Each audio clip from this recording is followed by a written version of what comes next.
रातभरि दुबईमा पानी परेर यस्तो विचित्र भएको छ।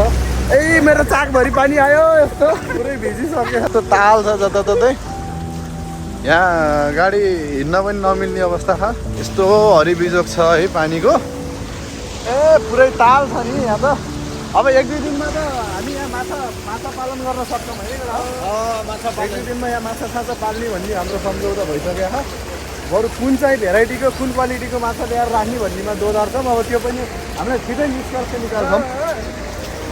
हाम्रो क्याम्पसको हालत यस्तो छ पानी परेपछि। क्याम्पस पूरा कल में बिजी है, बारिश नहीं आओ बोलता है कल में। रुको भाइ रुको रुको ल है, एउटा अब गाडी भेटिहाल्यो, टक्क गाडीमा जाने हो केटा। ए ताने ओ ल फाइनल्ली ल गाइस, हामी चाहिँ यस्तो ढालावालामा ड्युटी जाँदैछौँ होइन।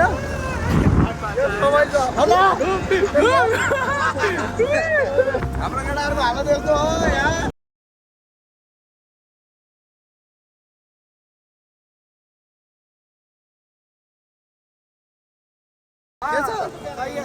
सही है, यस्तो हैरान छ, हैरान छ गाइस, हैरान छ। चप्पल कसको भन्नुलाई, मेरो यो यहाँ चप्पल खोलेर हिँडेको 1 करोडको चप्पल, 1 करोडको चप्पल। तो हैरान छ। ए भाइ जल्दी आओ, जल्दी जल्दी। कैसा लग रहा है? अच्छा है ना? अभी भी come to Dubai. Okay okay, अभी भी कम टू दुबई। त्यही पनि सबैजना एकदम इन्जोयमा छ नै, यत्रो पानी परे पनि कसैलाई दुःख छैन। यो राउन्ड बोर्डहरू, यो घुम्टीहरू केही पनि देखेको होइन, कहाँबाट तल हान्ने भनेर पुरै ताल छ। तर पनि के गर्नु हो, कम्पनीले छुट्टी नै दिँदैन, यस्तै ड्युटी आउनु परिरह। रमाइलो छ त्यो वर्ष दिनमा 4-5 वर्षमा होइन, एकचोटि पानी पर्दाखेरि चाहिँ यस्तो राम्रो फिल आउने। ओहो नि पुरा त्यो पाल्पातिर होइन, त्यो गाउँघरतिर पाल्पातिर एकदम के त्यो पुरै टिनको छानो लगाएर टप टप टप टप पानी परे जस्तो क्या मिठो फिल हुने रहेछ। यस्तै छ यो पुरै कम्पनी एरिया हो। तपाईँहरूलाई म देखाइहाल्छु नि, किन बिर गर्नुहुन्छ र।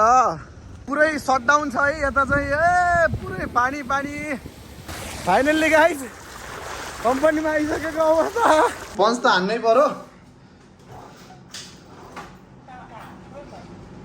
Thank you. कम्पनी चाहिँ आइसक्यो। यस्तो हो यो पुरै यो होइन, कलरहरू, यो सामानहरू, स्टोरको सामानहरू सबै यहाँ हामीले सिफ्टिङ गरेको हो।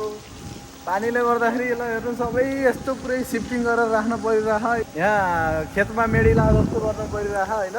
सबै गाडीहरू यस्तरी यहाँ बसिरहेको छ। कुनै पनि गाडीहरू माल लिएर गएको छैन होइन, पुरै लोडिङ मालहरू यहीँ गाडीभित्रै छन्। अब साइड पुरै बन्द भइसक्यो नि त, साइड पुरै बन्द छ। अनि अब कसरी लिएर जान्छ त, सब गाडीहरू यहाँ यतिकै छ। छाता छैन होइन, यस्तै प्लास्टिकको चिज त बुझाउनु पर्छ। अब खेत रोप्न जानु लाग्यो, काम त ड्युटीमा केही पनि नहुने भयो। रुममै जाऊ, रुममै जाऊ गाई जस्तै हामी हिँडेर जानुपर्छ गाइज होइन। यो पुरै कम्पनी बन्द भइसक्यो। कम्पनी बन्द भइसकेपछि यहाँ सबैजना रुममा जानको लागि रेडी छन्। बिहान यत्रो दुःख गरेर आइयो, अब अहिले फेरि रुममा हिँडेर जाऊ भन्छ। गाडी छैन, आज गाडी बिग्रेछ त्यो पानीले गर्दाखेरि। सबलाई रुममा जाऊ भनिदिएको छ। ल